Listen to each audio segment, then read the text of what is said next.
सच झूठ कैसे बनता है? इसका जवाब बस एक शब्द में छिपा है, प्रमाण। जब जी, सच झूठ में कैसे बदलता है? इसका जवाब सिर्फ एक शब्द है, प्रमाण। एक गलत प्रमाण और आपका पूरा ज्ञान झूठ हो सकता है। एक सिंपल एग्जाम्पल समझो। आपने धुआं देखा और आप तुरंत बोले, वहां आग है। पर ट्विस्ट ट्विस्ट ट्विस्ट, पर अगर वहां धुआं धुआं किसी मशीन की वजह से हो रहा हो, तो इसका मतलब आपका कंक्लूजन गलत हो गया, है कि नहीं? आइए, मीमांसा कहता है हर ज्ञान का बेस होता है प्रमाण, और अगर प्रमाण ही गलत हो तो पूरा नॉलेज सिस्टम कोलैप्स। तो सवाल ये है, आप जो जानते हैं वो सच है या सिर्फ अजम्पशन? आइए, आज हम इसी टॉपिक पे बात करने वाले हैं और जानेंगे कि वो कौन से प्रमाण हैं जो आपको सच यानी करेक्ट नॉलेज में हेल्प करता है, और क्या जो आज तक आप अज्यूम कर रहे थे वो सिर्फ अजम्पशन है या कोई सच है। तो आज हमारा टॉपिक ऑफ डिस्कशन होने वाला है प्रमाण, the pillars of true knowledge in Indian philosophy. प्रमाण क्या होता है? The quest for certainty. प्रमाण संस्कृत शब्द प्रमाणम से बना है, जिसका मतलब होता है proof and means of knowledge. Purpose क्या है इसका? The core concept in Indian epistemology, focusing on how accurate true knowledge is acquired. किस तरीके से या किस मीडियम से सही नॉलेज को पाया जा सकता है। Goal, understanding how we know, how we don't know and the extent of our knowledge. हमें क्या से पता है, हमें कैसे नहीं पता, या हमें किस हद तक का ज्ञान है, इसके बारे में जानना ही हमारा गोल है।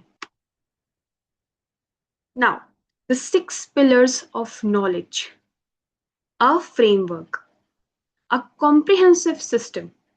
While different schools recognizes varying numbers, many ancient Indian texts identify 6 pramans as valid means of truth. मैंने हमने हम सब ने मिलके कई क्लासेस में डिफरेंट डिफरेंट दर्शन के डिफरेंट नंबर ऑफ प्रमाण्स के बारे में बात किया है, पर ब्रॉडली काफी एंशियंट टेक्स्ट में देखा गया है कि प्रमाण के 6 तत्व बताए गए हैं।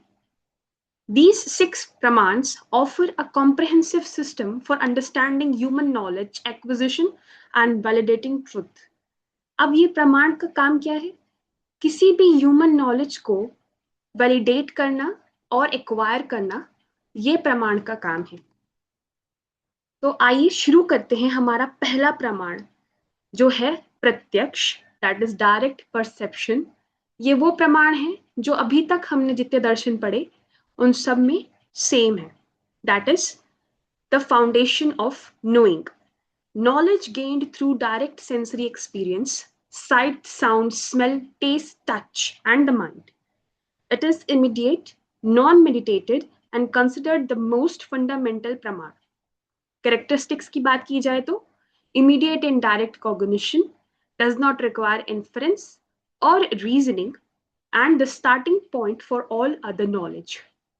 Example है, मीठा कर रहा है स्वाद आम, या हमें जो स्काई है वो दिख रहा है नीला, हमें आग से गर्मी का एहसास होता है।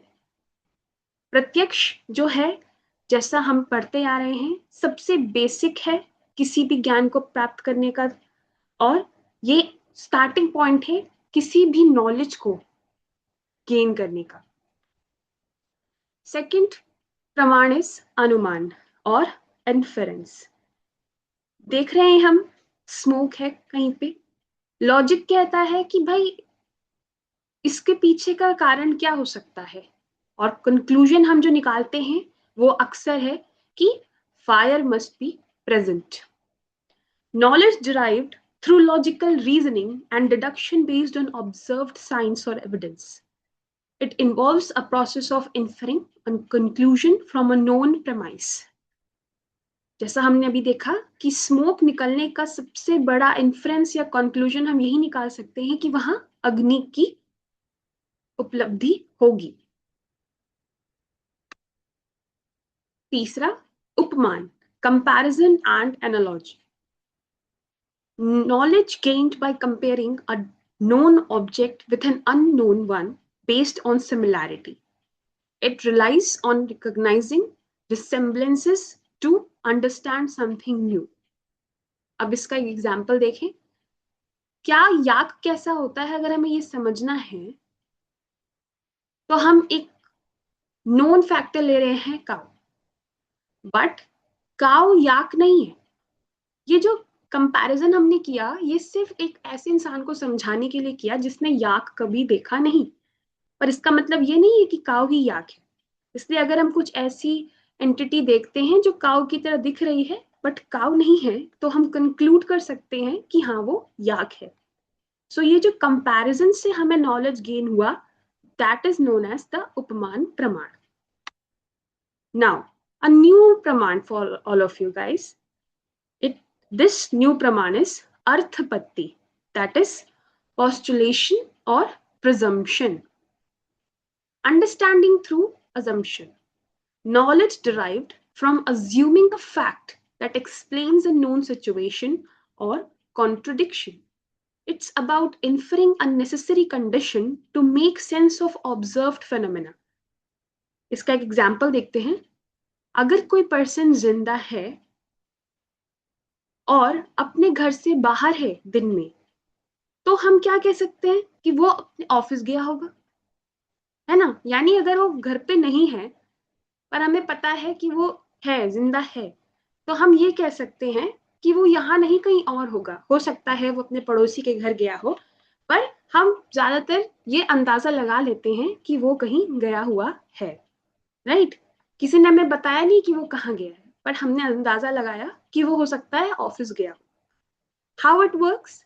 When faced with two apparently contradicting facts, we postulate a third fact that reconciles them and makes logical sense. I hope ये new type of प्रमाण आपको समझ आ रहा हो. ये based है presumption पे, और जब हम दो चीज रिलेट करते हैं तब हमें तीसरा चीज पता चलता है, that is अर्थपत्ति guys. Now a new praman again, that is anupalabdhi, non-perception or absence. The knowledge of absence. Knowledge gained through the absence or non-cognition of something. It proves the existence of something by its lack of presence. How it functions. When we properly perceive an object and do not find an object there, we gain positive knowledge that the object is absent from the location. अगर कोई specific book हमने किसी shelf पे रखी थी, but अगर वो हमें नहीं मिल रही है, तो हम क्या कहते हैं कि मेरी ये किताब यहाँ से गायब है, राइट. तो ये हमने अपने आप ही देख परसीव कर लिया ना. हमने ये अपने आप, ये हमारे अंदर नॉलेज आया कि वो यहाँ पे है नहीं, उसकी एब्सेंस प्रूफ हो रही है. नाउ द सिक्स्थ प्रमाण इज शब्द प्रमाण, verbal testimony. Learning from the trusted sources. Knowledge acquired from the words of testimony of reliable experts, scriptures, or trusted individuals. It is a crucial source of knowledge, especially for concepts beyond direct perception or inference. शब्द प्रमाण एक ऐसा प्रमाण है जो totally based होता है trusted sources पे. इसकी जरूरत क्यों पड़ी? अभी तक जो हमने 5 प्रमाण पढ़े, क्या वो काफी नहीं थे? मीमांसा मानता है कि ऐसी बहुत सी चीजें हैं जो हमारे प्रत्यक्ष और इन्फ्रेंस के कॉन्सेप्ट से ऊपर है और प्रिजम्पशन के. इसलिए शब्द प्रमाण एग्जिस्टेंस में आया. इंपॉर्टेंस इन मीमांसा. मीमांसा school places significant emphasis on शब्द, particularly Vedic texts, as primary and infallible source of knowledge for understanding dharma and spiritual truths. मीमांसा तो स्वयं में एक इतना बड़ा दर्शन है जो सिर्फ वेदों को अपना रिलायबल सोर्स मानता है, इसलिए उसके लिए शब्द प्रमाण एक इम्पॉर्टेंट प्रमाण है। और वो ये कहता है कि शब्द प्रमाण से उस ज्ञान की भी प्राप्ति होती है जिसके बारे में आज तक किसी को नहीं पता। जैसे हमने बात किया था कि क्या ये काम करने से मोक्ष की प्राप्ति होती है या नहीं। आइए एक छोटा सा कंप्रहेंसिव ओवरव्यू ले लेते हैं ये 6 प्रमाणों का जो मीमांसा दर्शन मानता है। प्रत्यक्ष, अनुमान, उपमान, अर्थपत्ति, अनुपलब्धि और शब्द। Direct perception, inference, comparison, postulation, non-perception, verbal testimony respectively। Examples मैंने यहाँ सामने कोट कर दिया है। और फाइनली ये कह सकते हैं कि these प्रमाण्स collectively form the bedrock of valid knowledge acquisition in Indian philosophical traditions, offering a comprehensive framework for understanding how we know what we know। तो इसमें से कौन सा प्रमाण आप फॉलो करते हैं, किस प्रमाण से आप नॉलेज गेन कर रहे हैं कि क्या आप जो जानते हैं वे सच भी है या एक मेयर अजम्पशन है। आइए छोटा सा टर्म देखते हैं कि कैसे हम किसी भी शब्द या किसी भी चीज का अर्थ समझते हैं।